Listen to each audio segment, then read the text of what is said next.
lemadonki emakhona lapho lempilo nalenhlala kahle iyathuthuka wekunene onke malanga bakhe kuyasithokodisa ngoba uyaphuma ehambe afune labo labatawusita live aphindze akhuthade nalaba labafanele ukuthi bente lemsebenzi langekhatsi ngisho uhulumende wakhe amkhuthade wekunene lapho imigwaco lekhona uyamangala ulukhuni ukuthuthukisa kepha-ke yekunene iyadikhandla thina njengalapha sike sabuka ivula lihotela lena ehlane kuThandi nawucabanga nangicala kusebenza ka-agriculture kwakulihlanze lelimatima lelo nyalo selidolobha khona la ekhaya sehlanze sohlela ubuka hlanze ubuke lidolobha khona la tonke letinto sethekile ngemandla alengwenyama lo 40 years siyambuka thina sila inhlangano siyabona inhlangano ijikile ukuthi ngihalalisele yona ingwenyama eMaswati inkosi uMswati wesithathu ekutheni iholele sive ngempumelelo ngekudikhandla nekunakelela kuvule emathuba ukuthi sive sakhe sibe ngilesi tinte kahle simhalalisela kakhulu kuloko wekunene ukuthi inkosi imgcine ichubeke imthuthukise nasi sisive sayo sichubeke kuyibambisa silalele konke lokuyintuthuko nalokusenta sichubekele phambili. Kulandzela kwenyuka kwetinombolo tekuhlukana kwalabashadile litiko letasekhaya selihlanganise bashadisi kanye nebafundisi ukuthi avunisana ukuthi engabe kungaqiniswa kuphi kude kwehlele linani kanye nokuthi empeleni yini ledzingekile kubashadisi kude imishado labayihlanganisako kube nguleyo lesimeme. Stanley Malenzisa lobuke lihlangothi lwekuthathana etiko letasekhaya uchaza kabanti ngengcikitsi yalo mhlangano. Litiko letempilo litsi kulesifundzi ikakhukati kuleto tindzawo letsemaphandleni liya ngekwanza lizinga lalabo labangayicitseleli imijovo yekugoma ngetizatfu letingatiwa lekuyintfo leniketa live bumatima ekulweni nekwanza kwetifo. Bantu labadzala-ke which we refer as traditional leaders ngibane liqhaza lelikhulu lebangadlala ekusisiteni kulendzaba lesisiyisukele ukuthi sigomise wonke umntfwana lofanele atfole umgomo kungabe bantfwana kuphela but wonke nje umuntu lotfolakala ukuthi ufanele ngabe uyagoma agome ngekuthi nangabe bavela nangala kulabadzala bemimango bakhanza ukuthi indzaba le bayatiko nabo bakhona ukuyikhulumisa nekuqonza ukuthi kumcoka ngani ukuthi umntfwana agonyiswe.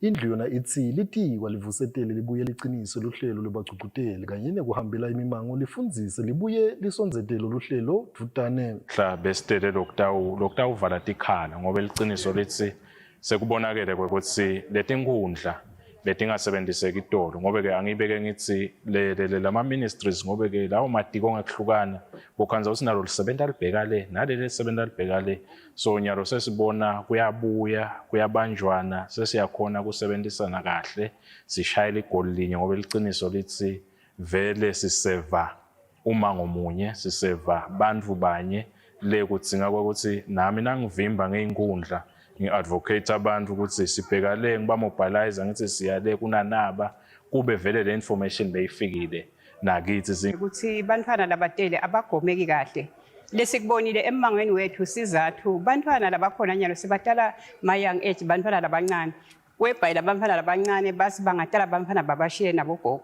so bogogo abakhoni lokuya letibhedlela sekukhashane lokuthi bayogomise and bogogo bede nalo lwathi lokuthi labantwana kufanele bagome ngoke i-whole region ibene low coverage nabathatha idatha kubantwana labagonyisiwe le emtholampilo noma ebogogo center bese-ke lolu sito lekumele singabe luyafika kubeke kwesikhathi lesithide bese liba delayed then lo muntu bese akasabi patient enough ukuthi angakhona kubamela Litiko letemphilo seliphetsisa lesifundvo libuye laveta nendzaba yekutsi kulesifundzi kakhulukazi etindzaweni letifaka ekhatsi inkhundla yasemadlangambisi naleyo yasendzingeni sekubhedvuke sifo samalaleveva lakhutsata nesive kutsi sicinise tekuphepha. Kubika Thabiso Maphanga esipikiwe.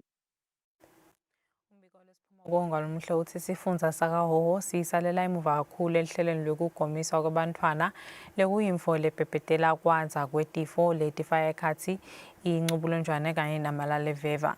Lucwaningo lwetemphilo lukhomba ukuthi kunebantfwana labaningi kulesifundza labangakayitholi yonke imijovo yekugoma. Kanti-ke lokhu kuvele emhlanganweni lobukatsi obanjelwe eholeni letemfundvo esipiki ngalesithathu. Sichubeka netindzaba kulandzela kwenyuka kwetinombolo tekuhlukana kwalabashadile, litiko letasekhaya sehlanganise bashadisi kanye nebafundisi ukuthi awufundisana ukuthi engabe kungaciniswa kuphi kute kwehlele linani kanye nekuthi empeleni yini ledzingekile kubashadisi kute imishado labayihlanganisako ibe nguleyo lesimeme. Stanley Malenzisa lobuko lihlangothi lwekuthathana etiko letasekhaya uchaza kabanti ngengqikithi yalomhlangano. Sine lesikufunako sifuna ukuthi ekugcineni kwakonke sigcine sikhuluma ngelanguage yinye ukuthi kuze umuntu abe ngumshadisi ngaphandle kwalokugazethwa ubhali i-exam uyiphase ngutiphi letinye tingcingana lebatibukayo ngoba labanye abantu kwanza sikubhalela isondlo labo ukuthi akabhalele i-exam. Sifuna ke ukuthi general laba lababuye emasondweni kwanza ukuthi kuyavela lokuthi wothina sibuke sesibuke nawo ukuthi umuntu akubhala le-exam. Thina njengelitiko sidinkinga nokuthi umuntu angaba ngumshadisi angakashadi because lo mthetho uthi umuntu ubhale exam aphase agazethwe abese uyashadisa. Kunemasondo ke futhi lamanye lane bafundisi laba ngabathathi bafati ubhala leli sondo lithi lo muntu angayibhali exam abe ngumshadisi ashadise. Kunalabanye ke bantu laba netingolo tabo nabo labashadisako. So besifuna ukugcina sesisharishela ama-ideas sigcine siphume nokuthi what qualifies umuntu either than i-exam ne-gazette yini lokunye lekufanele sikubuke, and then 2 sikhala ngalendlela lokugcwaliswa ngayo lamafomu ale mishado nalokulethwa kwalamafomu ale mishado ehhovisi. In the past lo mthetho bokuthi 14 days nyalo sekuphela bo 6 months kuze kuvele lokukhulu kwanze ukuthi munye wama-parties to the marriage ozushonile. So lo alabantu abakatilethi letinto then lokunye lo kuyi-issue kulamalanga unregulated fees la charge abashadisi. So ke umuntu ke uthi kumbe nasingakha i-guideline i-manual kunemicondvo futhi lemele sike sayithola ukuthi hayi what if they become an independent body babe ne-association yabo batokhona kuba nema-ethics abo batibone bona. Tinga ngolumhle tindzaba namhle kuseni ngelimi leSwati sitha sasalikhefu nasibuya lihlelo liyachubeka.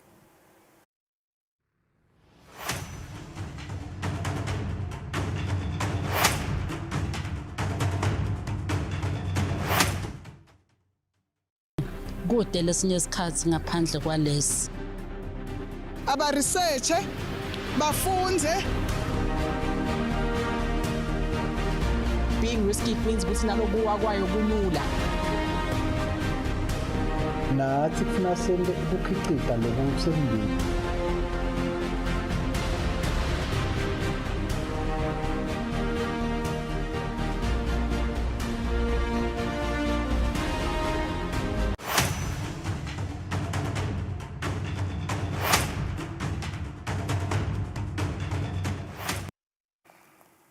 Welcome back to the program. Our first conversation of the day. Universities continue to produce graduates and they shape the future of a nation. And long after graduation, alumni remain one of the most powerful yet underutilized assets in driving both institutional growth as well as national development.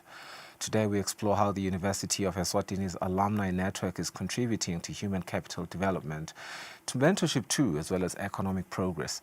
I am joined by Musa Simelane, the marketing officer at the UNESCO Endowment Fund. Good morning, welcome to the program, Musa. Important work that you are doing at UNESCO. Every time I hear the term alumni, it is not lost in me that I'm an alumni myself of a certain institution, and that responsibility that sits on my shoulders, I take very, very highly. Maybe let's talk about human development first. and human capital development at that, because it is a conversation that sits at the very center of what you guys do. Where do UNESWA alumni fit into the equation in a country like Eswatini in human capital development? Thank you so much, Ngumalo. First of all, the University of Eswatini has put in place the Embassy Alumni Club, which is a platform that allows former students of the university to actively participate in very different initiatives that contribute to the development of the institution, but also contribute to actual career development of the very same alumni and, the coming together of alumni. Now, for UNESWA alumni to actually participate in human capital development, we have created this platform which puts in place actually puts in place various mechanisms such as mentorship. Alumni act as a bridge between the university and industry. The alumni are already within the various industries, whether you're looking at the health sector, whether you're looking at the corporate sector, whether you're looking at agriculture, whether you're looking at manufacturing. Alumni or just former students of the university, they create that bridge where we're now able to connect the academia, which is the theory, and the practical, which is where alumni then provide mentorship for not only current students, but also for recent graduates. Yeah, so it's really that hand-holding part of, you've just recently graduated and you don't know anyone in corporate. It's always easy. It creates a soft landing pad for graduates and for students, to see someone who comes from the same institution as yourself, who probably did the very same program that you did. So that way we're actually enhancing, the output of the university, because because students and graduates, they already come out of the university, they graduate as ready-made products, not someone who still has to take a long period to learn what the industry does, to learn professional etiquette, to learn, the daily runaround of business. And so someone can even land a job from being a part of this alumni club that you're speaking of, I suppose. Have you had instances of that sort? We have got at the endowment fund, we've got what we call the acceleration program, which is a GIT, which is a graduate in training program in simple speak. So through the graduate in training program, we have had successes whereby recent graduates were able to interact with various stakeholders, various corporates, and through that program, corporates and HR people were able to identify, certain outstanding individuals, and they were able to then place them in their various companies. Yeah. So it's an opportunity. That's beautiful. From your perspective, how significant and critical is the alumni in shaping industry as well as community beyond the university? Beyond university, once you graduate, it's the degree that you carry, the degree that you hold, doesn't just belong to you. It's a degree that you earned, yes, but it's a certificate. It's something that now puts the burden on your shoulders that you now have to contribute back to the society. Absolutely. That society which actually created you. So currently, alumni from the University of Eswatini are in various leadership roles, whether it's civil sector, whether it's in corporate, or in banking, whether you're looking at agribusiness or even entrepreneurship. We have various alumni, even across the world, who are actually actively participating and contributing to the economy. I want you to speak to this. There's often a gap between what is taught in classrooms and what industry is requiring. How are you providing meaningful contribution to bridging that gap? Exactly. That's a really good question. The university is continually upgrading its curriculum so that it matches what industry is looking at. At heart of that initiative is the industry skills, the Eswatini National Skills Audit, which has identified skills from shortages in skills from ICT, skills that are missing or are lacking in engineering, health sector, and agribusiness, and so many more fields. So when we have alumni who are actively engaged with the university, we're able to get real-time feedback as to, okay, you know what, this is where your graduates are lacking, maybe add this component into your curriculum. So that is how we're able to get real-time feedback on industry needs. Mentorship keeps coming up as a key theme, and through the alumni club, through, I suppose, somewhat through the acceleration program that you mentioned as well. What does effective alumni mentorship really look like in practice, especially for current students and recent graduates, as you've been speaking about those two parties? On the ground, the acceleration program is really a 6-month program where we have called for applications. Recent graduates are able to apply, and then we take them through the pace where they're able, we give them like hands-on projects, real-world projects that have got real-world implications. Graduates interact whilst they're still within a safe space. I'll call it a safe space, housed within the university. Graduates are actually interacting with business and getting to know how business and corporate really feels like. So we've created that so that we are able to get opportunities to teach graduates professional etiquette, how to communicate with other people, how to communicate with various stakeholders, and how to, for instance, develop business plans, how to develop strategies, various business strategies that they are then again given the task to actually implement. So we're really taking from theory to practicals, but within the confines of the university. Yeah, let's talk about the university itself, as you mentioned there. How do alumni contribute to the university's, firstly, growth, secondly, its sustainability, but also its positioning globally? Yes. Through the Emphasis Alumni Club, again, we have got 5 key pillars, which is membership. There's a clubhouse.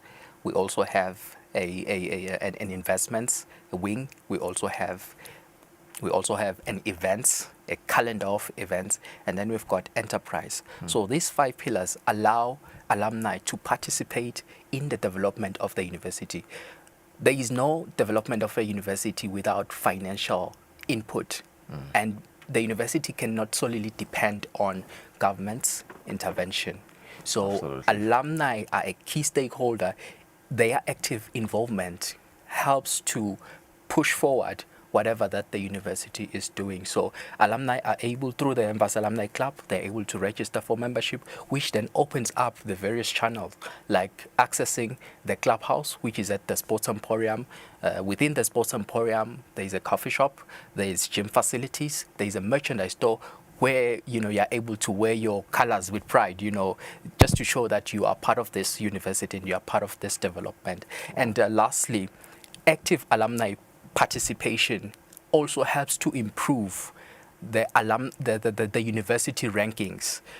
Currently, we're ranked 134th out of more than 2,000 universities in Africa. Now, if you look at that, we obviously need to improve those rankings, and a key metric to improving those rankings is actual alumni engagement. Yes. So we need more evidence of alumni engagement, and we need to show it to the world that alumni of the university are still engaged with the university, which then helps to improve the rankings, and then ultimately that actually gives more value or more weight to the very certificate that you hold today. Yeah, we often see strong alumni networks in leading global institutions. Yes. And I think even bringing it home on a micro level, you look at programs like YALI, you look Yes. at, Chevening, Yes. There's also Fulbright. Yes. I know they have their own alumni programs Yes. there with which they sort of cross-pollinate information from the graduates. Yes. And obviously their graduates most of the time are also industry leaders or sometimes just people who are already working, and they sort of just, cross-pollinate that information to those that apply. And I've seen how that helps very, very importantly when they do it intentionally. Why is it critical for Eswatini to build as well as leverage its own alumni networks more intentionally? When you're looking at the sheer volumes of alumni, look at alumni from the University of Eswatini alone, you're looking at in excess of 50,000 people who have graduated from the university. Now, if we create a formal structure for their active participation, we are looking at, people connecting, people sharing business ideas, people sharing, so many activities, which then in turn contributes to, economic activity, which will contribute to not only human capital development, but also just development of, various facilities within the universities. You're looking at infrastructural development, because when alumni are actively involved in their university, they won't just go to a university just to have fun, but they will actually see the challenges that the university is facing, that their school is facing, and then identify opportunities to actually lend a hand, so to speak. Yeah, I mean, for many graduates, and you did mention this earlier, I think this was your first submission into this conversation. For many graduates, life moves fast at university level, right? What would you say to those who have not yet found ways to plug back into the UNESCO ecosystem? Our ends are open. We are actually actively we're in a campaign right now to register alumni, because the first step for you to participate in alumni activities and university activities is through registration. So you can drop an email to alumni@uneswa.ac.sz, and within a space of 2 to 3 weeks, maybe within 2 weeks, we will have erected a website which will ensure that 24/7 you are able to register, you're able to get frequent updates from your university and see current events that are happening at the university, and then you'll identify those opportunities for you to actively participate. So the first step is registering as alumni. Yeah, if this conversation is meaningful, it is meaningful, it certainly is meaningful. If it succeeds, yeah. If the contents of our conversation manifest and they come into fruition, really, what kind of shift are you willing to see, or are you looking forward to seeing in the short term? In the short term, we're looking to, first of all, we have challenges with, students are facing various challenges, including scholarship issues, scholarship funding. So when you participate with the Envasa Alumni Club, you are contributing to the welfare immediately of students who are at the university. So thank you so much for your time, and all the best with the UNESCO Endowment Fund. Let's go for a break. We have another very important conversation after the break. Stay with us.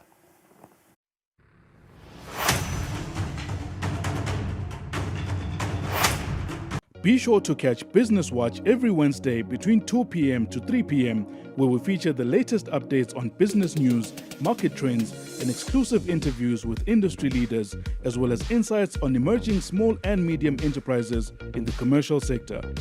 Business Watch, your business leader.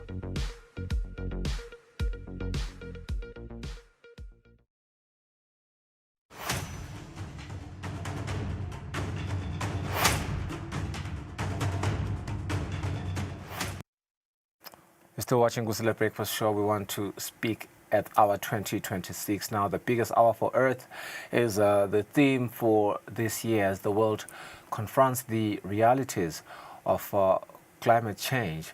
the very, very important conversation now is shifting from the awareness to what is now action.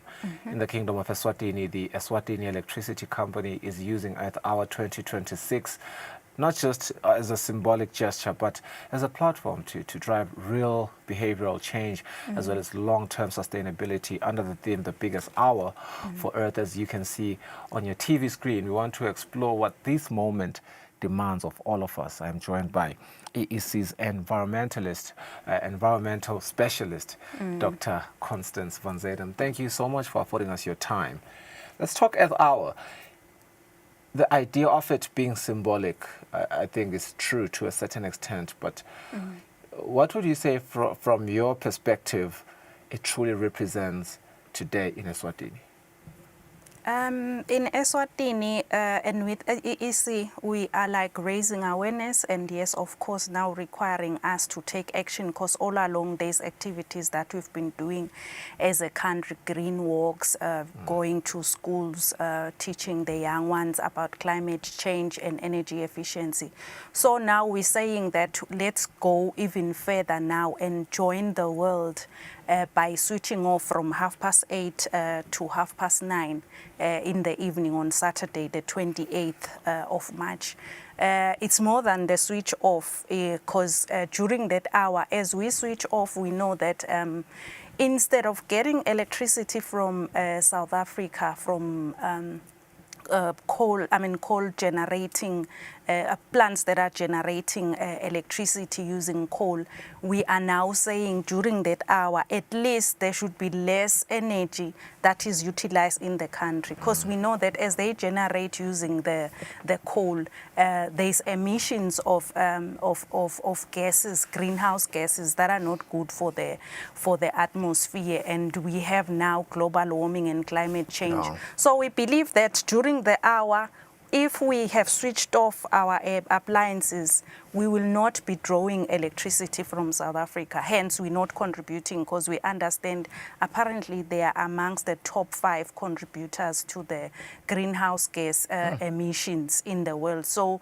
we are saying during the hour, we just want to not do that, not contribute by drawing electricity. But of course, there's other things that we do during the hour, because we're requesting people that during the hour, if only they can park the cars and not utilize them, just to give the earth 1 hour break, so that it can be able to, yes, one can be thinking that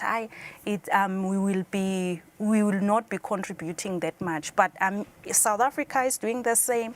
Botswana, other countries, we've got 190 countries that will be observing this hour, like switching off. And during that hour, we'll be calculating that how much carbon emissions have we saved from going into the atmosphere. Absolutely. Yes. And I suppose another big conversation is always around, well, maybe let's start with the theme, the biggest hour for Earth.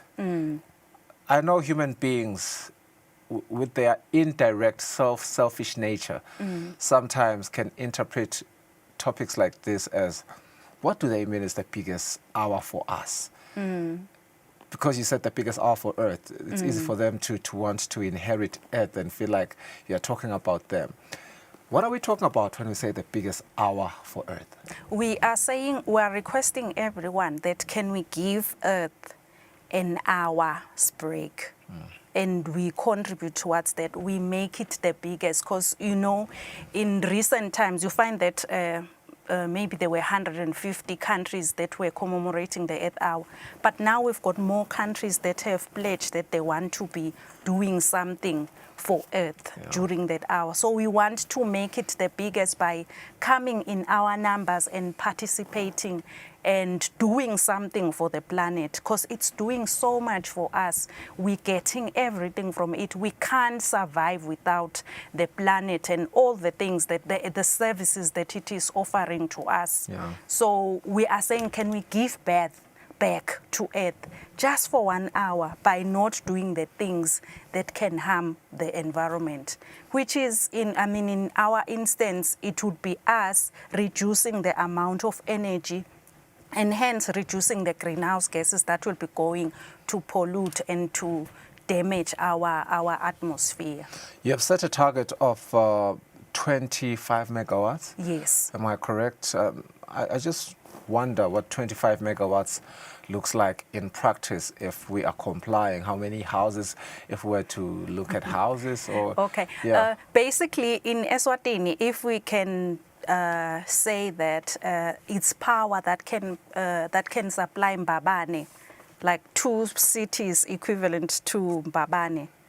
Yes, so that would be the power that Mbabane requires 10 megawatts, so twice of the, I mean 2 times that. Well, when you say Mbabane? Mbabane city.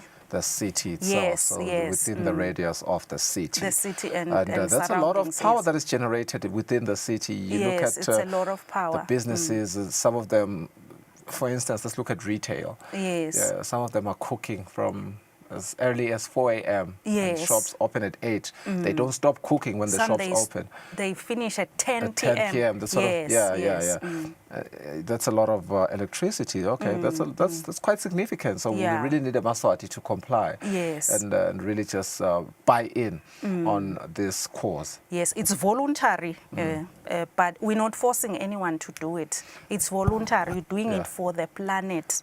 Not for EEC, you're doing it for yourself. For yourself. Yes, because you need to change. There's a lot you'll benefit in that. We'll be saving the planet, you'll be saving the money. Because EEC at that time, there is no revenue they'll be deriving in that hour because no one will be utilizing electricity, we believe, because we can see the impacts of climate change.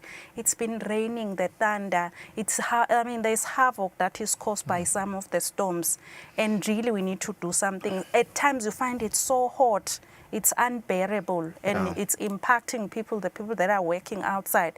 There's such a challenge that has been caused by climate change, and hence we can't be folding our arms and be like, no, government is going to do something for us. Can we be the ones doing small actions on a daily basis, like segregating waste? Because it's not about the hour itself, it's even going beyond the hour. That beyond the hour, this is what I'll be doing. But now we are just requesting you that for this particular hour, from 8:30 to 9:30 on Saturday, the 28th, you switch off those non-essential lights, your stoves, your geysers. If we can all have our geysers off just for that hour, it could help a lot, because then we'll report as a country that this is how much we have saved during the hour. And we can even tell the next generation that this is what we do, because I'm telling you, in 10, 20 years' time, they'll be blaming us that if only the people that lived before us, they took care of the planet, because now we can't survive in this planet. We don't want that particular situation, and it can only start with us changing the way we do things today. And going they will forward. be blaming us in our presence, because we will still be here 10 to 25 years from now. I'm looking at our ages, we certainly will still be alive. And it's going to be painful to be blamed in front of your eyes, and you don't have the answers when you could have made a difference, right? And made their lives better now. Yes, and the other generations to come. Because, I mean, yes, we are the only generation that can change the status quo. The other generations before us and us, in a way, we've contributed to how things are now. But there is hope. We can do something. We can do something. Those small actions, when we bring them together, it's something that is very significant to the planet. Yes. By way of interrogating just how plausible or ambitious this 25 megawatts target is, when we look at last year and the year before that, how much did we save? The previous year, we saved 26.5. Oh, so we can go beyond 25. We can go beyond, yes. So, okay. So that's why, like now, last year we did 26.5. We believe that with the sensitization that's been happening, we can even go. At one time, we went up to 60 megawatts. Wow. So it's doable. There was an Earth hour, we went up to 60 megawatts. Yes, we did and yet that. Last year we did just 26. 20, yes. I know, normally during Earth hour you find that it's cold. So people would want to switch on their heaters. So we're encouraging people now that probably during the hour, they just use blankets or other alternative sources of energy, not electricity, the one being supplied by EEC. I mean, I'm looking at the forecast for Saturday. We're looking at 18 degrees Celsius to 29 degrees Celsius. And that, I mean, of course, climate change, it can totally be the total opposite of this because, again, that is climate change. And I suppose that is another call to really wake up call to say, this is how bad climate change has gotten. Yes. We can hope that it's going to be hot on the day that we observe Earth hour, and yet it can still be extremely cold. Yes. So we really need to save electricity. Yes, because yes, we don't know how it's gonna be. Look at what we observed as a country in 2016. We never thought that we'll be having such a drought. Yes. We had challenges getting water. In workplaces, you had to then get water tanks so that you can fill up water. There was no water like in the dams, where they get Mbabane water and other towns in Eswatini. It was a challenge. I'm not sure as to what was happening to farmers. I'm sure they lost a lot of their produce because 100%. they couldn't grow, or if it had grown, then they couldn't sustain Even their it. animals. Yes, even animals were dying. Yeah. So I'm thinking of that situation, or when it's raining, we don't have bridges. The bridges have been washed away. People can't cross to go to the... I remember beginning of the year, schools were closed for a while because it was raining, and it was raining non-stop. Absolutely. So we don't know what's going to happen in future. At EEC at one point, I think it was a year ago, we had one storm. Was it Eloise, one of the cyclones? Yeah, Cyclone Eloise. One of our big cyclones, our big towers, was just twisted and was lying on the ground. Imagine how much money do we then spend to fix that tower. Yeah. So there is a lot that can happen. If it's hot, it becomes too hot. It's unbearable for the workers that need to work in the industries or those that are working outside. Yeah.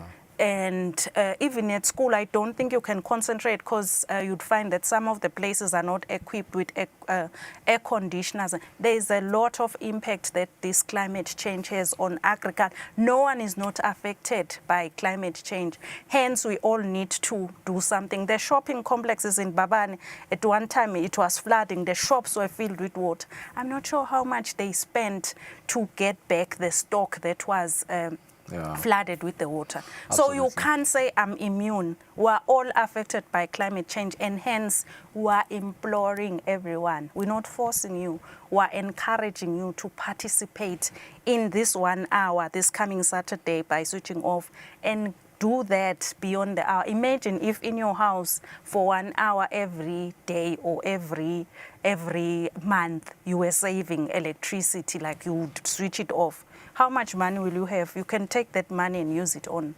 something else. You're not doing it for you alone, but you're also doing it for the planet. If we can just have that mindset shift, recycle waste, be mindful in everything that you do, do an assessment that what risk am I posing to the climate with this, to the environment with this activity that I am undertaking. In that way, once we are that conscious, we'll do things differently. We'll save this planet for us and for the future generations. 100%. And I think bringing it closer to home with the examples that you've been making as means to show people that no one is immune to what we are discussing. We do have a very acute example at what happened in Ngulwini. Yes, in Ngulwini. I think a year and a half ago. Yes. A house that is built to the best of standards. Yes. The kind of storm that they experienced there didn't care how much money you spent on your home. Every home was dilapidated. Yes. It wreaked havoc across every house. So you'll never know when you are next. Yes. Towards the end of last year, and I suppose you are speaking to it when you say some schools were closed, towards the end of the year, there were erratic rains around the Kingdom of Eswatini. NDMA had a tall order. Yes. They were asking themselves, how do we respond effectively and efficiently to everyone that's been affected? And so it was them. It could be me tomorrow. Yes. So now the responsibility is on us. So very diplomatic approach that EEC is taking of imploring people. I'm actually forcing people.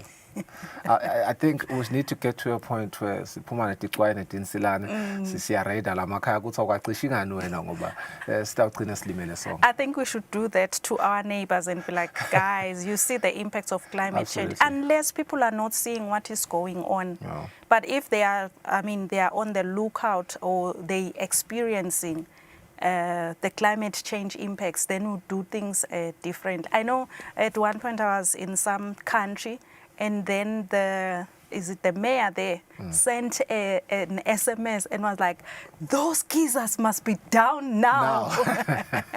Schwarzenegger somewhere. Yeah. So we're not doing that. We are just requesting that can people join us. It's not us alone.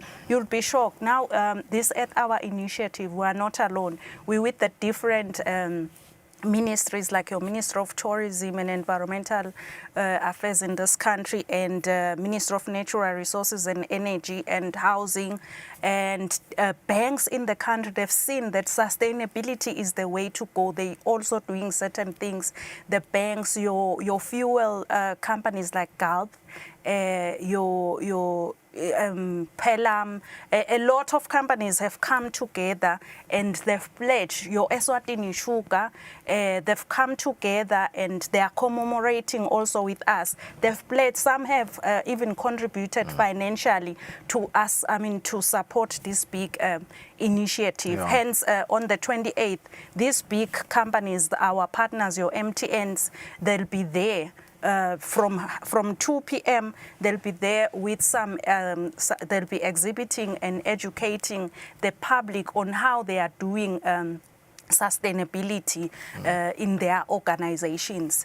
And that's when your children can be brought in from 2 p.m. so that they can learn as to what is this climate change thing, what are the different entities doing, what is it that they can learn from them and go and practice at home or even go and practice back in their companies. So it's now an effort whereby we are all collaborating. It's not like it's EEC pushing this agenda alone. We are now a big movement that is collaborating to do something, to taking action for climate change. I love the fact that you've sort of taken us into the event with that answer. So let's get into that now. Yes. Umkhono nesphanga basho njalo eMaswati. Outside of the stakeholders that will be exhibiting there, let's talk the performances, because that is how you want people to come and really be a part of this initiative. There's young people that want to see beautiful performances there. You've had vibrant MCs in yesteryears. Yes. Just bring us into the event. What is it going to look like? Okay. From 2 p.m. on Saturday, gates will be opening. So I believe by now people have got their numbers, which they got from a QR code that was being circulated in WhatsApp. I'm sure they have those numbers, so that when they get to the gate, they'll show the people at the gate that they've acquired this, because you won't be able to enter there if you don't have.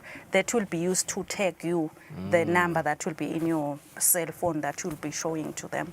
So what will happen is that from 2 p.m. gates are open at House on Fire Malandelas Malkens, Saturday 28. And as you go in, there'll be a kids zone.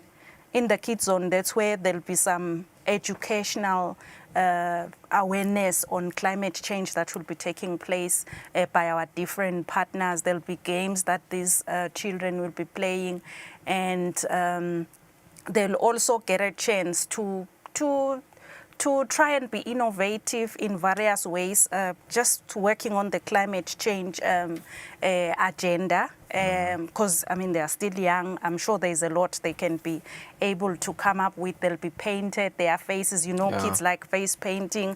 They'll be jumping castles. There'll be a lot of fun that will be had by the kids who'll be coming through on Saturday. We tried so much to ensure that it's also a child-friendly environment. So from 2 to 6, kids will have that. Then by 6 we'll be closing that. there'll be stalls where elderly people can walk in and learn from the partners that we have.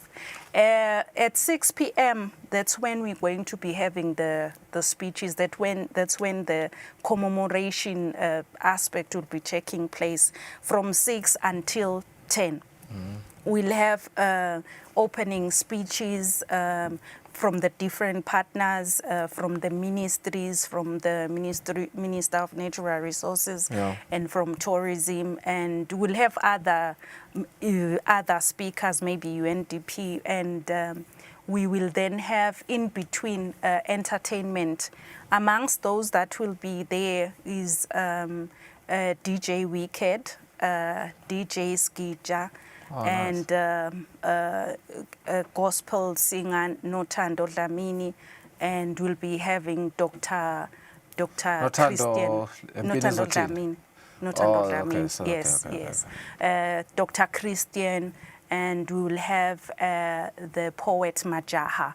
So it will be very exciting. We'll be having them in between the speeches, and then at 8:30 to 9:30, we will have the symbolic switch on, which we request anyone who will not be participating on the who will not have come to our House on Fire, that at home they switch off. But we're requesting that the ones that are coming to Earth Hour, the 3,000 who will be commemorating at House on Fire, they make sure that they leave their appliances switched off before they come. Imagine 3,000 people they haven't switched off.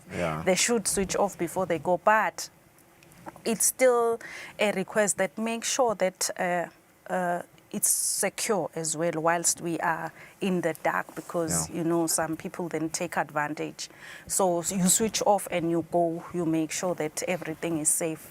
But yes, that's the lineup for the day. We'll have those DJs and those key people who'll be entertaining us on the day until 10 p.m. when the event will be ending. Sure, exciting.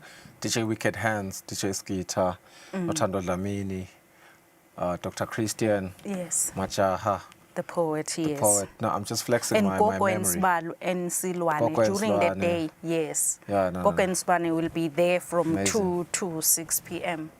So it's an exciting, because we like saying let's do it, but we shouldn't be these gloomy people who are there to commemorate Let's at be entertained. Let's be entertained, have fun, and do something for the planet. Because from 8:30 to 9:30, the same House on Fire where we will be, it will be switched off.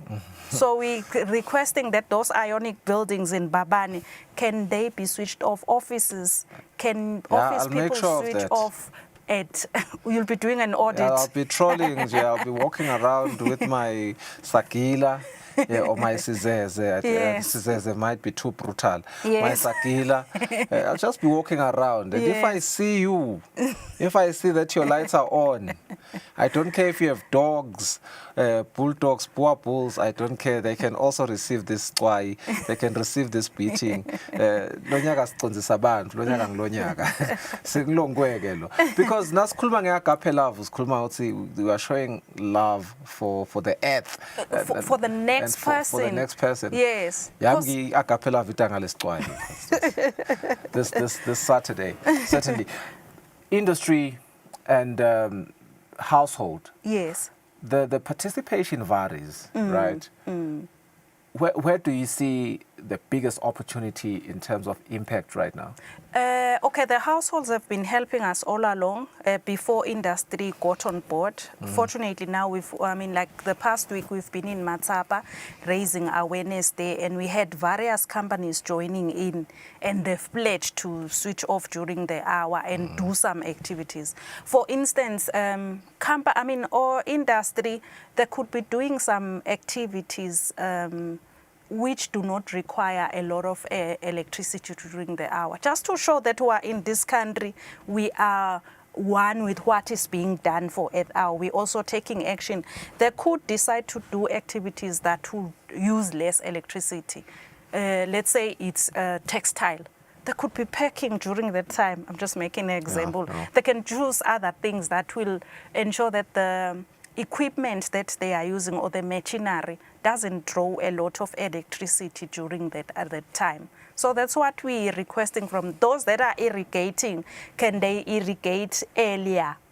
During the hour they don't do the irrigating. I'm sure they do irrigate during the night and even during the day. But just to ensure that everyone has something they are contributing towards this cause. Industry don't say that, yeah, we can't production. Where will you be producing to if we are all gone? You remember what happened during COVID? We were all there in houses. We don't want to get to a situation like that. Can we do something? Because even as industry there, we had to stop. Yes. We were forced to do that. Yeah. So now we can do it voluntarily, just 1 hour. Yeah. And we can make a big impact for the country. I mean, it would be proud. We'll be recording that even for the future so that we're driving for continual improvement. Next year, we're doing even better than that. Yeah, you know, you are in the middle of a very big crisis or very significant threat when some people's jobs are rendered non-essential and some essential. Because I remember when I used to go to work, I was regarded essential, but the roads were clear. Like I drive to work at sometimes 4:30 a.m. Oh, okay. And the roads are clear then. But during COVID, even at 4 p.m., even during what we call peak hour, 5 p.m., feels like it's 4 a.m. It felt like it was 4 a.m. And so I really hear what you are saying there, and I want to validate that. How do you speak to the very reality that for young people especially, the awareness is growing, of course. Yes. But there's just limited places for the youth to act. How are you speaking to that discrepancy as well as engaging young people to participate? Okay. Fortunately, we've gone to all the regions in the country. Okay. Yeah. We were raising awareness there about climate change, electricity safety, and even conservation of electricity. And we did highlight there that they should participate, and I believe that they'll be the ones who'll be informing even the elderly people that now it's the time to switch off. So we tried to engage them. We were on social media, we engaged them. The very people that were engaging for the commemoration during Earth Hour, it's going to allow the youth to be there so that they don't feel out. They can also own up to this initiative. I mean, starting from those green walks, they were there. Like we had drum majorettes, we had bands, we were reaching out to schools. So they are part of what we are doing because we were trying to instill this to them, and that's what we've been doing over the years so that they know what they need to do. When you talk sustainability, they understand now. And we are doing things their way. We're on social media with this information. The young ones are always on social media. So we were reaching out even there with our ads and everything about Earth Hour, reaching out to them. And I think it's also quite beautiful that a lot of the youth, when you speak to majorates, you speak, even the lineup for the Earth Hour event is mostly the youth. The youth, really. Yes. Our MCs, they are youth. We've got a Magaziwe and Emapanga. They are all youngsters. Because, some of us who are old now, their peers. I'm sorry, I don't want to listen such to that you, even next MC, year, when you're old. even this year, I'll be phased out. So next year we'll have youths coming here to speak to the Earth Hour initiative. Amazing. Yes. We like that. Pass the torch to the young people. Yes. No pun intended with passing the torch. 6:59, 59 minutes after 6. We have Mrs. Mabongi Mbingo, a senior leader at Jesus Calls Worship Center, in conversation after later on the program. We want to speak the Gathering of Nations Conference 2026. Stay with us for that conversation. Also, we do have UNESCO Endowment Fund still on the program today. A lot of conversation awaits. A lot of the program still awaits. Let's go for a net break and stay with us. We'll be back.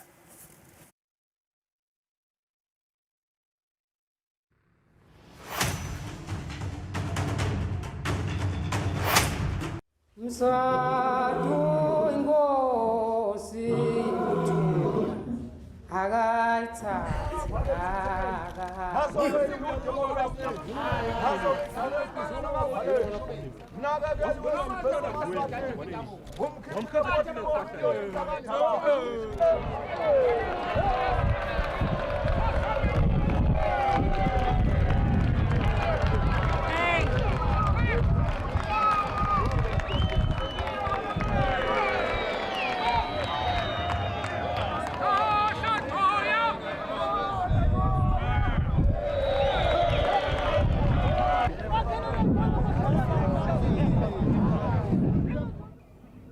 Bekunene lo msebenzi lesiwenda kunamuhla ube ngumsebenzi lomkhulu lo hamba isikhathi wahamba eMaswatini onke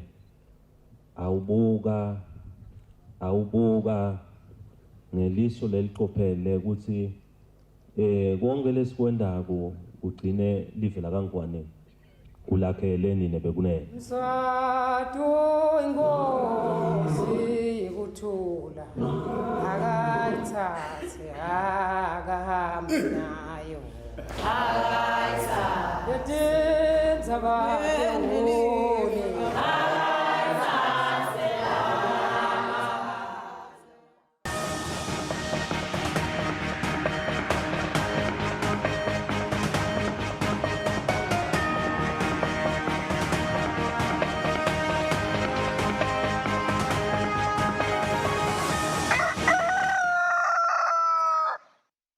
Welcome back in our English news bulletin this morning. His Majesty King Mswati III has left the country for the summit of the Organization of the African, Caribbean and Pacific States in Malabo in the Republic of Equatorial Guinea.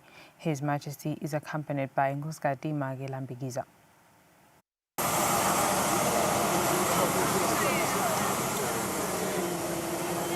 The nation came out in their numbers to witness His Majesty King Mswati III take off at the King Mswati III International Airport. His Majesty is accompanied by Nkosikazi Mage-Lambikiza. His Majesty the King and Ingwenyama is going to attend a summit of heads of state and government of the Organization of African, Caribbean and Pacific States, OACPs, in Malabo, in the Republic of Equatorial Guinea. This is the 11th summit which will bring leaders from across the 3 continents and key stakeholders to deliberate on global and regional priorities.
Present at the airport to see His Majesty take off were Nkosikazi, to His Majesty, the royal family, the Prime Minister and the Deputy Prime Minister, royal councils, chiefs, members of the cabinet, and as well as other dignitaries.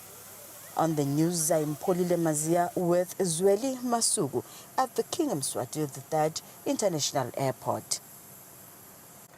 The Deputy Prime Minister, Senator Thuli Dladla, says government, together with her partners, will stop at nothing to build houses for the elderly and the needy in order to better the lives of Eswatini. She was speaking at Mapungwane when making a handover of 2 houses.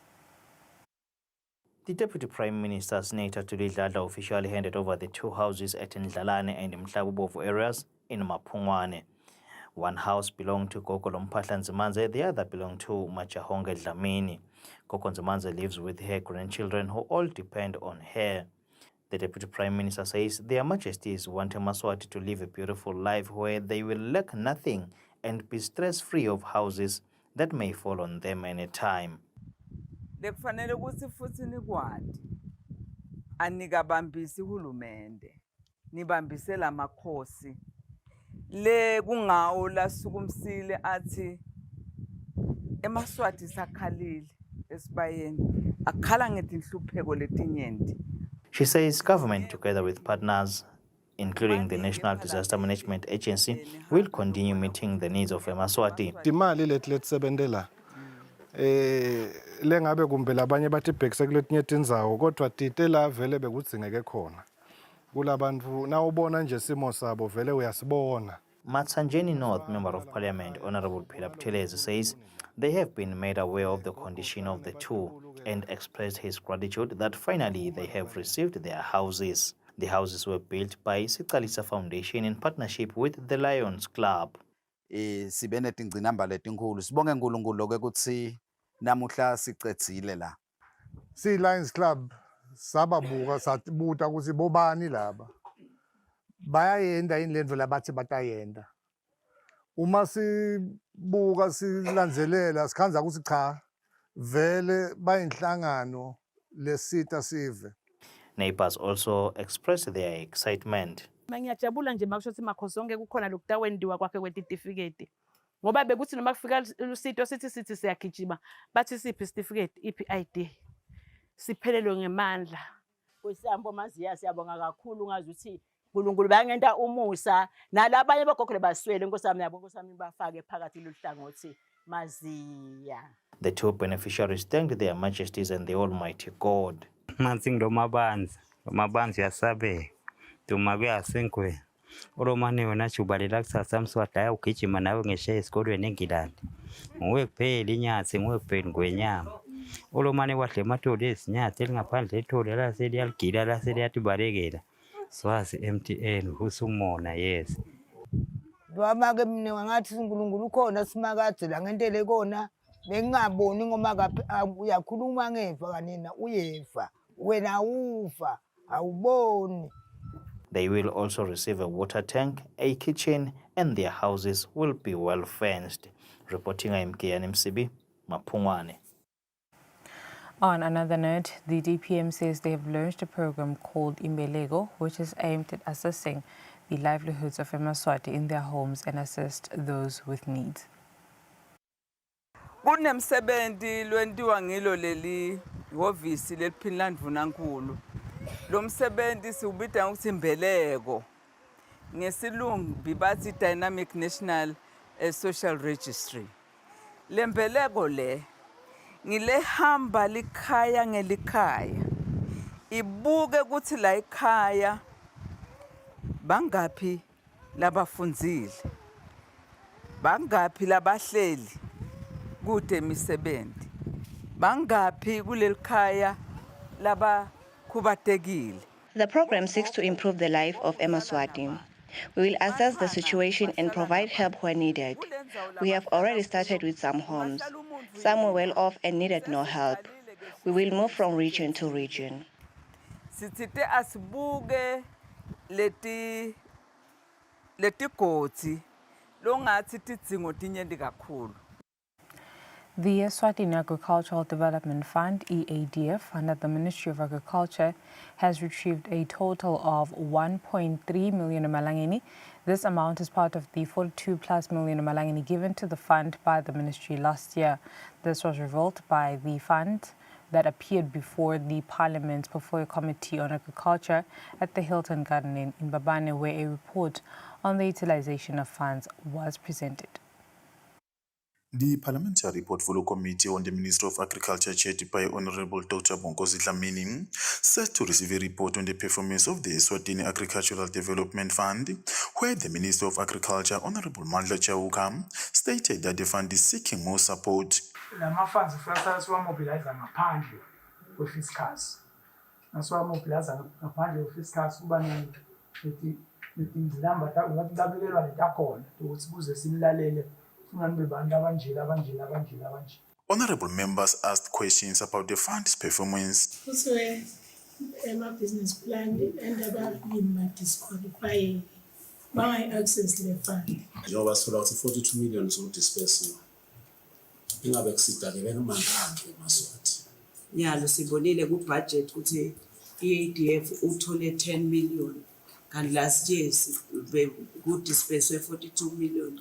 Ngabe laMaswati ngeke abese abanalo give up yini. Ngabe banamaphi monitoring systems ku tracker le performance yalama funded projects. Laba abafundile noma bavele nje bafunde bese bayayekela yini. The Minister of Agriculture, Honorable Mandla Chauka, provided some responses. The idea yale mali le lo ufuna kube revolving fund. So ufuna ibuye. So that is why the business plan is important. So bonus le business plan ikhombisa sitawubuya in the mali. Sustainability yale fund kokuqala nje ikhona la kule hand holding. Ngicabanga sengabhekana naye ipoint lokuthi la kamanzini lokuthi ikhona ini monitoring kulabo labasebenza batholele imali. Indzaba climate change ilikhulu kakhulu.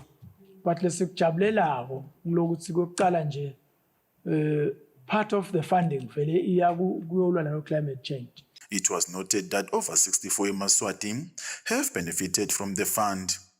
Reporting Mpendulo Kumbi, Babane.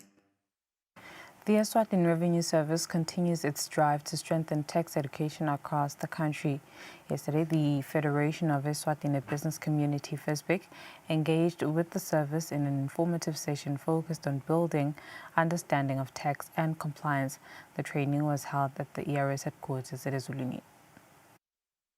Amalunga ethu sidiscover ukuthi anetinkinga letiphathelene nemithelo awa-comply lamaningi awo makuthiwa nje ngeke basakhona kwenta tintfo letiningi because nangabe abanayo i-TCC. She reveals that many of their members are facing serious challenges when it comes to tax compliance. She adds that some businesses are operating without tax identification numbers, while others are charging value-added tax without being properly registered, highlighting an urgent need for engagement with the Eswatini Revenue Service. Members of the Eswatini Federation of Business Community says today's meeting was an eye-opener.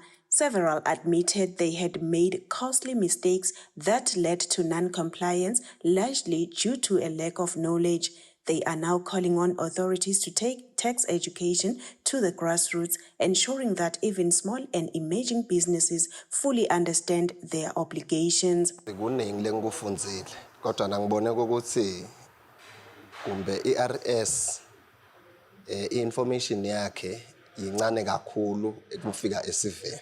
Kuba khona kwami kule ndawo kungisizile kungivulile emehlo. Sifunza kakhulu nge-compliance ngoba uma u-compliant utawukhona nanokuthi ube relevant nakhona la kufuneka ukuthi usebenze khona tawukhanzakala ukuthi awuvimbeleki. They need education, like babafunzise labamvu. In February 2024, the Eswatini Revenue Service introduced Sonzela Sikhulume program, an open platform designed to encourage businesses to come forward at any time to seek clarity and assistance on tax-related matters. The campaign was launched as a client-focused initiative aimed at encouraging both individuals and businesses to actively engage with the service in order to find tailored solutions for managing their tax affairs. It also functions as a support system for taxpayers with outstanding tax obligations. Reporting, Nelson Dlangamandla, Fabrice Mosonera, Ezulwini. In March last year, the Ministry of Agriculture launched the Smallholder Agricultural Productivity Enhancement and Marketing Project under EWADE, An 851 million Malangeni agricultural initiative which aims to boost smallholder farmer productivity, strengthen market access and build climate resilience for over 17,000 households. UAID has provided an update on the progress of the project so far. We are currently working with communities on the sensitization meetings.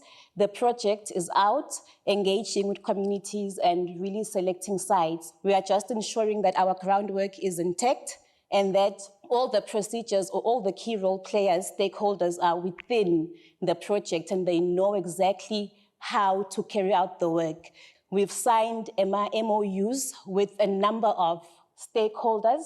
So we are working with DPMO, Ministry of Agriculture, NMC, Ministry of Dinkundla, EEA, MTIA, and so forth to ensure that we bring this vision together and that we reach the people the best way we know how to. We want to make an impact. We want to reach our goal of reducing poverty in rural Eswatini by targeting our smallholder farmers, and we cannot do that alone, which is why as SAPEM we are ensuring that we have these different and various partnerships on the ground, which will help us to execute the implementation effectively.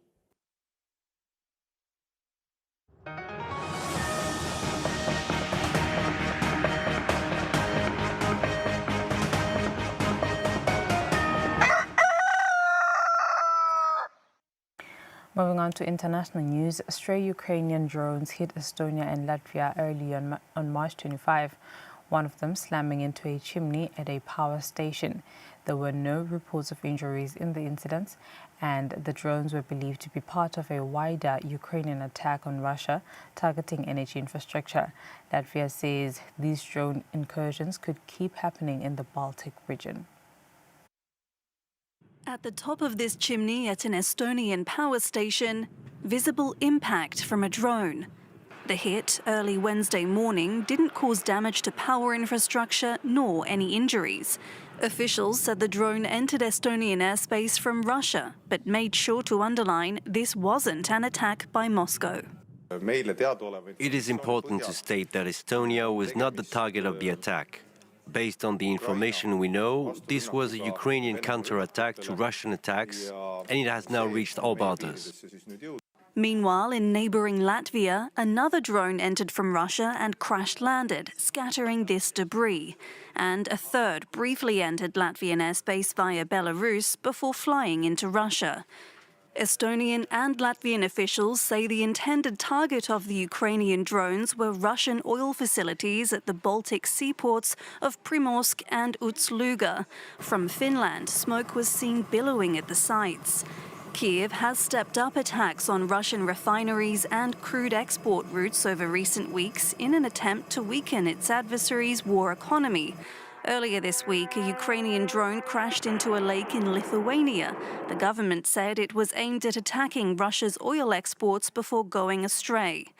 Latvia says these drone incursions could keep happening in the Baltic region. This, therefore, requires an even greater focus on developing systems that are not expensive but can help neutralize these drones, regardless of their origin, manufacturer, or intended target. Reacting to Wednesday's developments, the Lithuanian defense minister said it was obvious that air defense was a challenge not only in his country, but throughout NATO. State media in Iran has said on Wednesday that Tehran had rejected a U.S. plan to end fighting as the head of the United Nations warned that the Middle East war was spiraling out of control. In a first public acknowledgement of U.S. efforts to discuss peace, state television cited an unidentified official as saying the war would end on Tehran's terms, shortly after Iran said it had fired a volley of cruise missiles at a U.S. aircraft carrier. It's a potential diplomatic off-ramp. Tehran has, by all accounts, received the Trump administration's 15-point ceasefire plan via Pakistani intermediaries. However, public comments from Iranian officials poured scorn over the prospect of any negotiations with Washington. Do not call your defeat an agreement. The era of your promises is over. Our first and last words are and will always be, someone like us will never come to terms with someone like you. In private, though, some sources indicated Tehran had not rejected the US proposal outright. The plan includes a 30-day ceasefire during which the sides negotiate terms to end the war. Other key elements reportedly include a commitment from Iran to never develop nuclear weapons, limits on the range and number of Iranian missiles, ending Iran's support for regional proxies, ending Iranian attacks on regional energy infrastructure, the reopening of the Strait of Hormuz, and a removal of all sanctions imposed on Iran. Some of those points, though, were non-starters in negotiations before the war. Iran had refused to discuss its ballistic missile program or its support for regional militias, which it views as key to its security. And now, Tehran's ability to control passage through the Strait of Hormuz represents one of its biggest strategic advantages, not to mention Iranian attacks on regional energy infrastructure, which have contributed to skyrocketing oil prices and fears of a global energy crisis, in turn putting pressure on the US to find a way to calm markets. Despite Donald Trump's claims of ongoing negotiations with Tehran, Washington is still keeping its military options open, deploying more troops in the Middle East over the coming days. And it comes as Iran and Israel continue to exchange fire. As the regional conflict between Israel and Iran enters a volatile new phase, a banned weapon of war is reappearing over civilian centers. While Israel's defense systems remain robust, a new threat, the cluster ballistic missile, is testing the limits of safety. Unlike a single warhead, these missiles release hundreds of bomblets, turning neighborhoods into active minefields long after the sirens stop. The missile reaches the target area, opens in the air, and releases many small bombs that scatter towards the ground over a wide area. There are many potential impact points, not just one. The use of cluster missiles marks a tactical shift, with single warheads replaced by up to 80 smaller explosives. It's a growing concern for the Israeli military. A big part of cluster munitions is the fact that they don't explode when they hit, and then they can explode when someone approaches it on the ground. In the 12-day war in June, Iran only did it a few times. And now we're seeing it almost on a daily basis. Since the start of this war, dozens of ballistic missiles carrying cluster warheads have penetrated Israeli airspace and struck urban centers. At this hospital, doctors are treating a wave of micro-perforations, shrapnel wounds unique to this weapon. The main issue with these custom missiles is the terrorizing effect, the psychological effect. Unlike injuries at the war caused by gunshot injuries or by bullets, these are random fragments that fall off the missiles. So the injuries can be different body parts. According to the IDF, roughly half of all missiles launched from Iran since this conflict broke out have carried cluster warheads. Some experts believe this strategy is designed to bypass defenses and drain interceptor stocks. In many cases, the small bomblets could be dispersed by the missile either before it is intercepted by missile defense or after a successful hit. So in some cases, we can see that there is an interception, but not all the bomblets are destroyed. The Israeli military claims it's now neutralized over 70% of Iran's ballistic missile launchers. However, as long as these munitions remain in the arsenal, the technical challenge for Israel's defense network remains.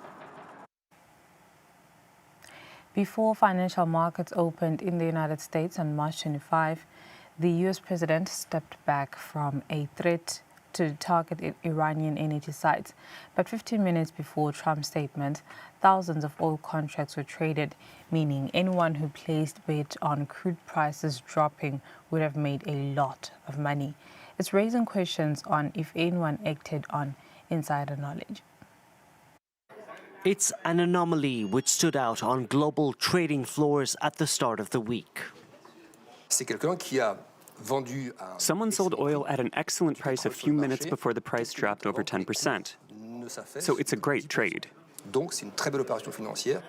A transaction placed Monday when the energy markets were stable, 15 minutes before a Truth Social post from Donald Trump. It resulted in the price of oil plunging 14%, a windfall for whoever hedged their bets.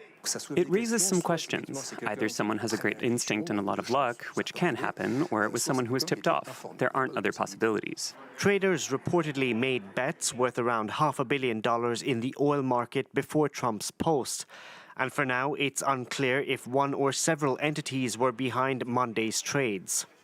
Perhaps some of these actions occurred from participants in the Middle East rather than within the administration. So I want to be super cautious about pointing fingers at anyone on that front, but it was highly suspicious. While the White House says the administration doesn't tolerate any official illegally profiteering off of insider trading, some Democrats are raising alarm bells, calling the moves mind-blowing corruption. For now, there isn't any proof of market manipulation, but Monday's well-timed trades are similar to profitable bets made on prediction site Polymarket, which allows clients to place wagers on real-world events. Certain users anticipated the capture of Venezuela's President Nicolas Maduro or the killing of Iran's supreme leader, with some accounts created a few minutes before the incident unfolded. Hedging bets on Trump's decisions has now become profitable business for some. And with that, we wrap up our English news bulletin this morning. Kusile Breakfast Show continues after this.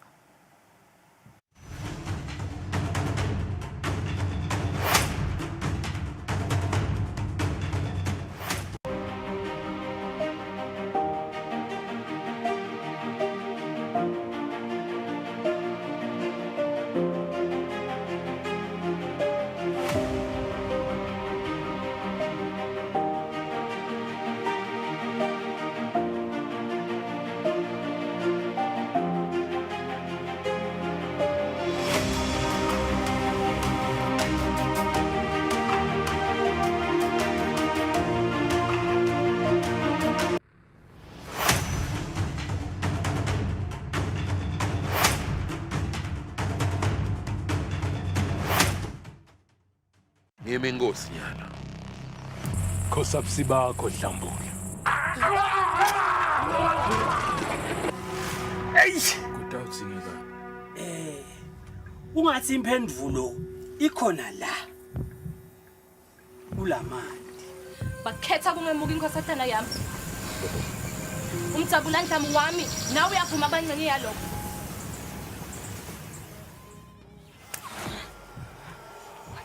Gadla. Ditsibe. Amaswati. Lokhu ala nyimpi. Ndawanyika.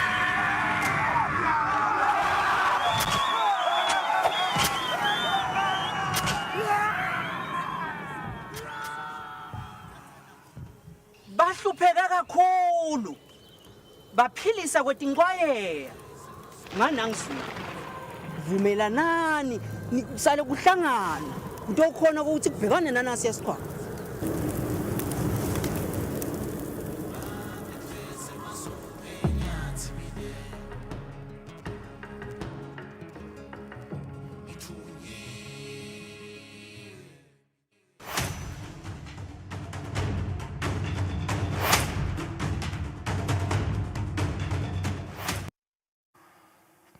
Welcome back to the program. You're still watching Kusile Breakfast Show. We did mention when we started the program that we're going to have a very important conversation on what is called the Gathering of Nations Conference 2026 with Mrs. Mabongi Mbingo, who is a senior church leader at Jesus Calls Worship Center International. What began as a small gathering of believers has grown into a movement that now reaches across nations, as Jesus Calls Worship Center International marks nearly 3 decades now of ministry. This year's Gathering of Nations Conference is being positioned as something that is more than just a church event, but a defining spiritual moment for the Kingdom of Eswatini, a convergence of global voices, a message of revival, and an open invitation to all. I'm joined now by her, Mrs. Mabongi Mbingo, to unpack the significance of this year's conference. Good morning. Thank you so much for joining us on the program. really exciting for the kingdom to host this conference. We are a praying nation. Yes. We are lucky to have a leader who believes in that, and once in a while, every year, I mean twice a year, convenes eMaswati for prayer.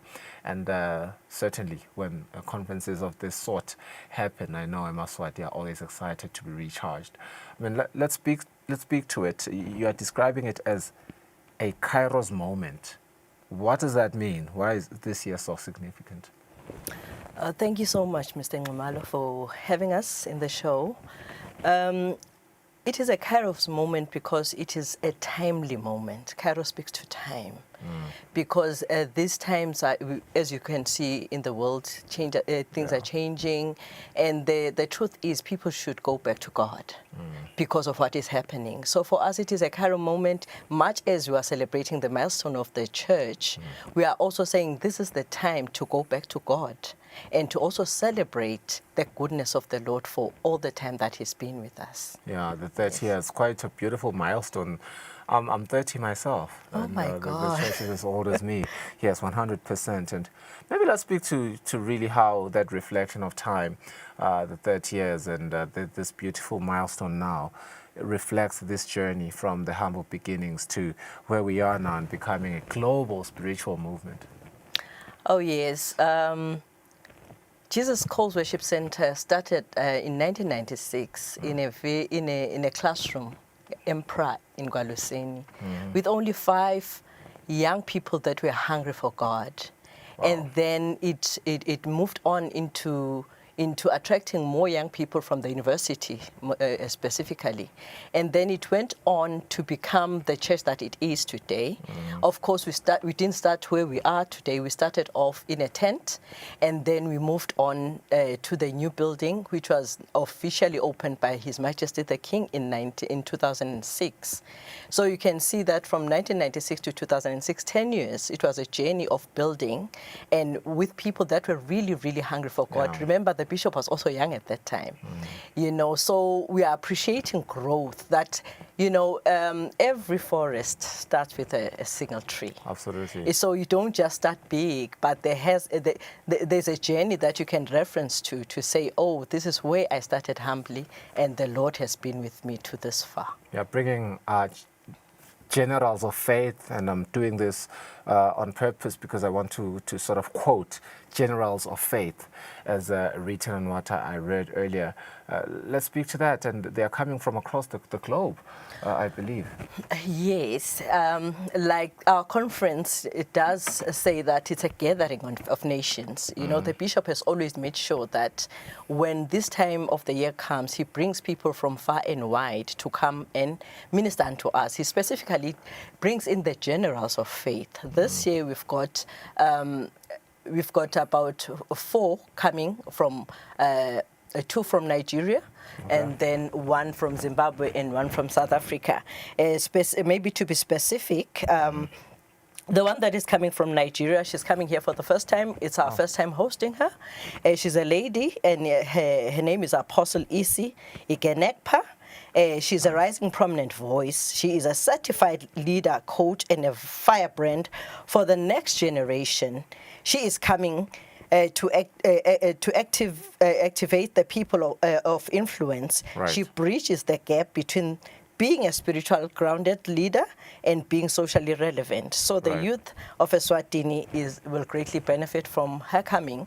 So we are saying it's her first time, but she is a renowned voice in the world now. Yeah, it's quite interesting because I love how you are also telling the attendees what they can expect from these voices, because people just love to know really what they can expect, especially from voices that they are not so familiar with. People coming from as far as Nigeria, South Africa, and Zimbabwe, you do say, but there is a strong emphasis here on what is called spiritual revival. And I want us to speak to that because there's also an economic and personal transformation that happens in that sort of wavelength, right? How do those two dimensions intersect within the conference teachings? Okay, thank you. Maybe I had not finished mentioned all 4 of them so that we can get a better perspective to things, yes. And then the second one that comes from Nigeria as well brings a certain kind of grace. His name is Michael Orokpo. He's the founder of Encounter Jesus Ministries International and a sought-after minister across globally. He is a commanding voice of revival, blazing, and revelation, burning with passion and rooted in biblical doctrines. We are so excited to host him as he's going to shift things in the spiritual realm. And then the other 2 are common faces because they are personal friends to the church and also to the bishop, and that being Bishop Tudor Bismarck. I hope many people know him. He's from Zimbabwe, a founder and senior pastor of Jabula International Ministries. He's a true friend of the house. You know, he's grown with us. Ever since we started the Gathering of Nations, we started with him. So you can imagine he's a true friend. He also steps onto the platform. He brings deep insight, revelation, and prophetic wisdom. He is the cornerstone of our Gathering of Nations. The same way, Apostle Joseph Sithole is also a friend to the bishop and a brother. He is a founder and senior pastor of Bethesda Word Center in Polokwane. So he is also a prominent voice, a man with apostolic and prophetic grace. So just to bring those 2 together, you know, the different graces, let me refer them to the graces. You know, the different generals bring different graces of leadership, of business experience. And, you know, when they talk to us, they know that as a church, we should be influential. Absolutely. So whatever we do, we influence with our lives, and we also influence in the corporate, in the political, and where you find yourself, you have to be influential. But most of all, what is key is that Christianity brings certain characteristic in a person. You know, there's that aura that you have to bring in. We are taught humility because our leader is very humble. So besides him teaching us humility, the Bible commands us to be humble. You know, the Bible says we should be humble so that we can be lifted up. So while we are doing life, because Christianity being a lifestyle, we want to impact in every space where we find ourselves in, so that our lives can be an example, and the life that we have chosen as Christians can be something that is attractive even to those that are not believers. And certainly, Matthew 5:5, the meek shall inherit the earth, and that speaks to being humble and being submissive to God, and speaking to the blessings that come for just off of you being humble and submissive to the Lord Almighty. Let's speak to, you know, of course, the idea of spiritual revival is already premised on the whole conference. But there's also economic and personal transformation. You do say some of these leaders bring a wealth of experience in business. So I do see how that answers the economic and somewhat personal transformation. How hungry are people to learn about such teachings? But also, how important is it to have leaders that can be exemplary in those fields? Okay, I think it's very important, actually, to have leaders that are exemplary. You know, there's the verse that says, when the righteous are in power, the people rejoice. Basically, it's referring to the integrity that, you know, when you're in a space of authority and you do things the right way, you know, the rest of the people benefit from that. You know, so it's not only in the pulpit where you are saying, I shall be seen, but even the mountains that you occupy, the mountain of agriculture, of business, of whichever mountain that the Lord may lead you to. So it's important because the economical status of a country is really important. We need to be sustainable because we have people that we can trust in leadership that can ensure that all things are running okay. Absolutely. Yes. So yeah, I think that's where the Christianity part is relevant in leadership, yes. One of the most striking aspects of this conference is the fact that it's free, and that is despite bringing in leaders from across the African continent, right? Prominent figures at that. Why was that decision important for JC to take? Okay, it has always been like that. We've never charged for our conferences. It's not only this year's conference. We've always done that because we want to reach to everyone. So the economic status of a person shouldn't be a limitation for them to attend, because remember, this is just we are just evangelizing. We are preaching Christ to the people. So that is why we are saying the gathering of nation or the conference is open to everyone. So everyone in the country should be able to get there, free to the point that even the transportation itself, you come and you shall be taken back home free of charge. So you come freely, you don't register, there's no registration amount, there's nothing, you just come. Just to benefit from the grace in the house and also to be preached to. Yeah, it is mentioned that this conference, yes, is certainly going to have a spiritual impact on the people of Eswatini, but also an economic one for the nation. I want you to speak a bit more on that, how that's going to translate. Okay, I think we understand tourism. Let me just start from tourism. There is what we call religious tourism. People travel far and wide to go and attend a conference. So that impacts on the economy of the country, because they come in here, they buy from the shops, they use our hotels, they also use, they fuel their cars. So in a positive way, our economy gets impacted that way. So that is why, yes, the others fly from far and wide, actually from America. They come just to bask under the different leaders that have come to preach unto us. And sometimes the people that are, the people that we invite, they usually don't come alone. Sometimes they come with a group of people from their church, and that exposes our country as well, to know that there's a country called Eswatini that does mighty things for God. So I think it does help, it does impact positively to the economy of the country. Yeah. I mean, for the many viewers of Kusile Breakfast Show, and when I say many, I mean many. There's a lot of them. They tell me every day, we watch you on the program, and they inquire about some of the conversations that we have here.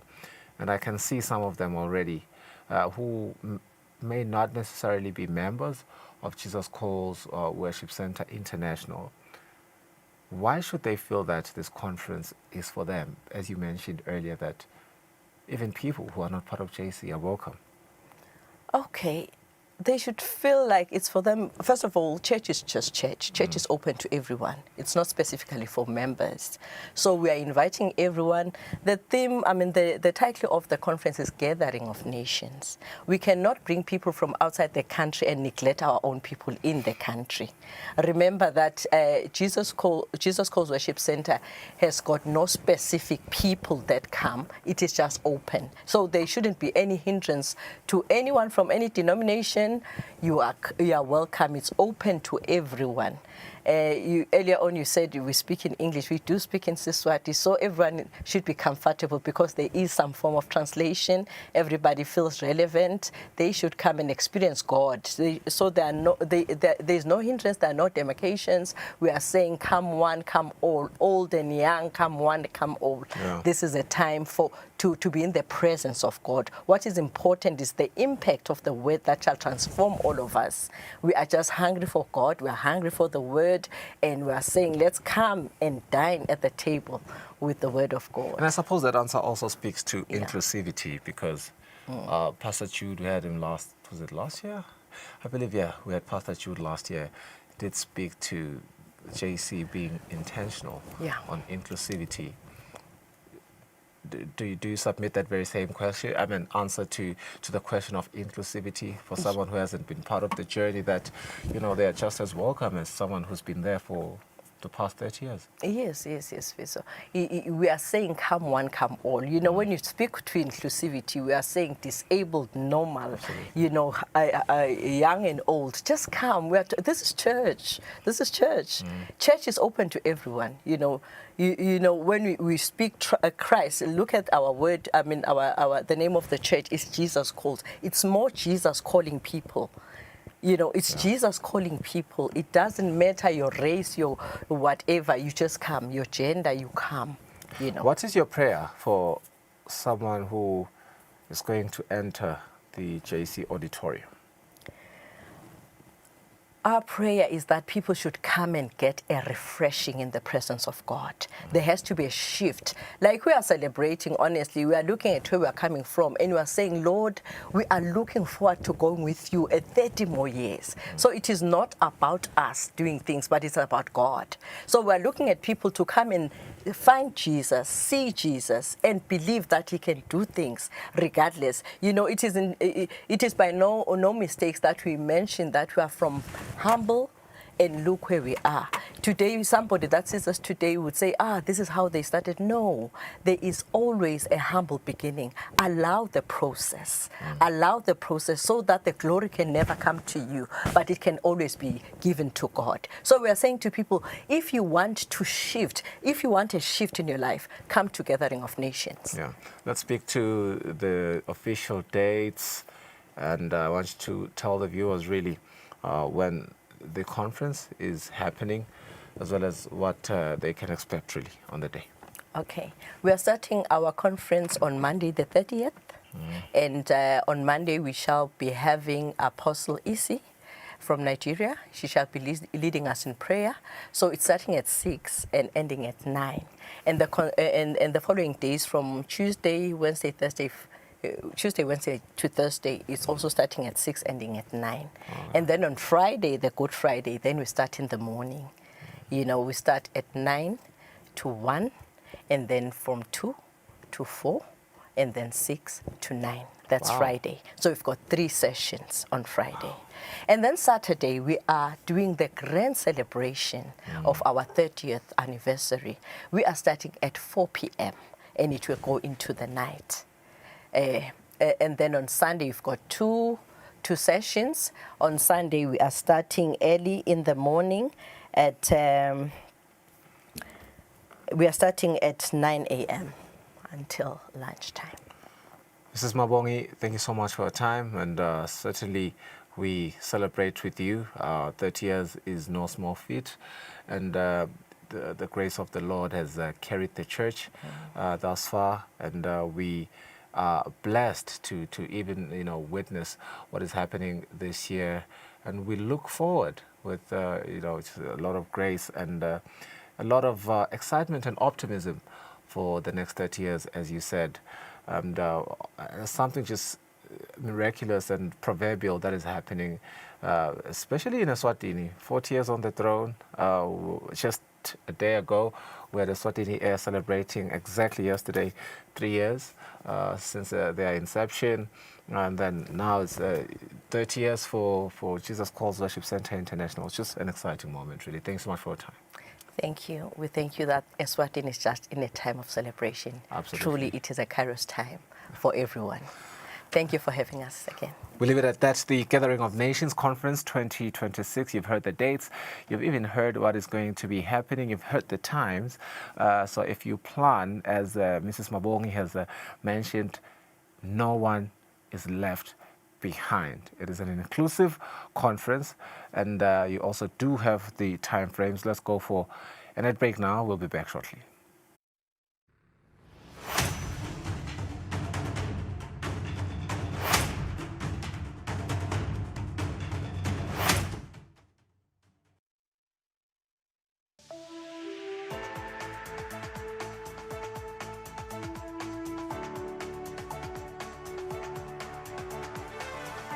To all the viewers of Eswatini TV in the kingdom and beyond. Eswatini TV is regulated by the Eswatini Communications Commission through the Broadcasting Code and Broadcasting Guidelines. Under these instruments, the station commits to broadcasting information and news that have been fact-checked, programs and content in respectful language with no elements of hate speech, violence or sexual activity. If you hear any unsuitable content on this channel, you have a right to voice your complaints with the station management. Should you not be satisfied with the response or action taken, you can escalate your matter to the Communications Commission at PO Box 7811 Mbabane. Call 2406 7000 or send an email to info@esccom.org.za. For more information, visit www.esccom.org.za.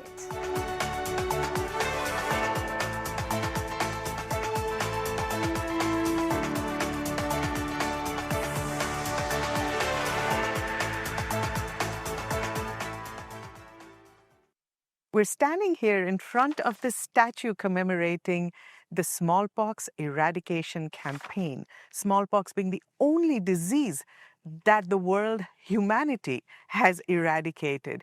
This WHO-led campaign was the first mass vaccination campaign that brought together countries, experts, and communities. Today, we have 30 vaccines that can prevent many, many diseases. And 154 million lives have been saved in the last 50 years by just 14 of those vaccines.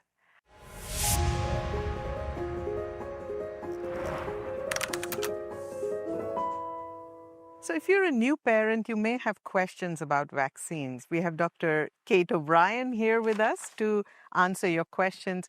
Kate, let's start with, parents may have heard, what if we let our child get sick and develop immunity rather than vaccinate them? What is your advice regarding that? The first thing I want to say is that the vaccines that have been developed that are in our program are vaccines against serious diseases. Sometimes we hear the term natural immunity, and I really want to address this question. Some people think that getting infected is somehow more natural than it is to develop your immunity from a vaccination, and I really want to disavow this. It's the immune system in either circumstance is responding to either a germ or the vaccine itself. What's most important is that exposing children to infections and risking the consequences of serious disease, and in the worst circumstances, death, is not what any parent would want to do. Another question that young parents may have is, if you give a child many vaccines at the same time, you might overwhelm their immune system. What would you say to that? Children are exposed to, in fact, millions of different microbes in the natural environment around us, in their foods, in the environment, by touching things, in their own bodies. We all have, in fact, more microbes in our body than we do human cells. This is an important way that children's immune systems develop. The issue is how to allow children to develop immunity against those germs that are consequential, that are serious, that cause disease. So the point around the vaccines is children's immune systems are more than able to respond to multiple vaccines given at the same time and multiple doses that are given over the course of their lifetime. Although we perceive that they're being given, quote, a lot of vaccines, in fact, on a daily basis, children are being exposed and sampling that outside world of those microbes all the time. The immune system is an incredibly powerful system. It's amazing the way that it matures and identifies which is friend and which is foe in the environment. And vaccines are the safest way to actually derive protection for children, adolescents, and adults against the consequential germs. Can parents maybe stagger the schedule, give a little space? Would that still have the same impact that you're seeking in protecting the child? Yeah, so this seems like a common sense, logical thing to do. We have studies that tell us in what sequence the vaccines should be given, how many doses should be given, and how far apart they should be. Now, when you mess around with that schedule, there are consequences of doing that. First, it means that children may miss the doses that they should get. Second, it means that they may not get the vaccines at the time when they most need them. We time the schedule so that the protection is developed before the period of time when children are most at risk of the particular disease that the vaccine is protecting against. And third, there are some vaccines that need to be timed relative to other vaccines that are in the schedule. They don't work as well if they're timed incorrectly. So that's the reason why we have pediatricians, scientists, epidemiologists who make the recommendations within each country for what the schedule should be. So WHO makes a recommendation, right? But who's deciding on what vaccinations a citizen receives? Countries are the ones who decide on their schedule. What WHO does is, because we're a global recommending body, we pull together experts from around the world. We ask them to look at all of the evidence that is available, and we provide recommendations to countries. They can rely on the aggregated evidence that we've put together so they can also deliberate on what makes most sense for their particular circumstance. Thank you, Kate. I have additional questions. I'm sure our viewers have additional questions. So we will take this in part 2, where we will answer some of your questions on vaccines. Until next time then, stay safe, stay healthy, and stick with science. Ngiyeme inkosi yana. Khosapsi bakho dlambule. Kutawudzingeka. Ungathi imphendulo ikhona la. Kulamandi. Bakhetha kungemuka inkhosatana yami. Umtsabula ndlamu wami, nawe uyavuma abancane yalokho.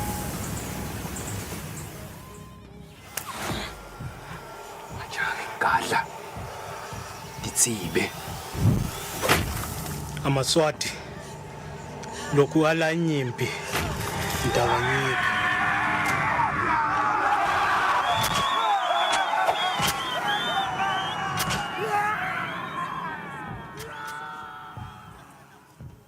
Bahlupheka kakhulu. Baphilisa kwetinqwayela. Nganangizwile. Vumelanani sale kuhlangana into okhona ukuthi kubhekane nanasi yesikhwama.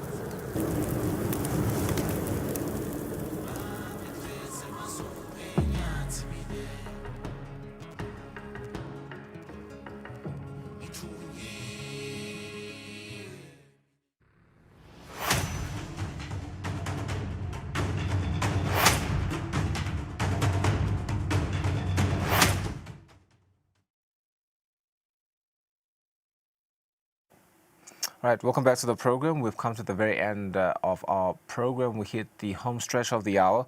It has been an insightful one. We started with our conversation with the UNESCO Endowment Fund alumni, and then we spoke a very, very important conversation around the biggest hour for Earth with Dr. Constance van Zedem. We observe Earth Hour this coming Saturday at Malandela's House on Fire as the whole world tries to save megawatts and conserve the environment. And then, of course, we did get into a very important conversation around spirituality as we looked at the Gathering of All Nations Conference 2026 by Jesus Calls Worship Center International with Mrs. Mabongi Mbingo, a senior leader and church leader there at the Jesus Calls Worship Center International. Thank you so much for staying with us. We hope that you enjoy the rest of your weekend in a responsible fashion and that we can see you again next week on Monday.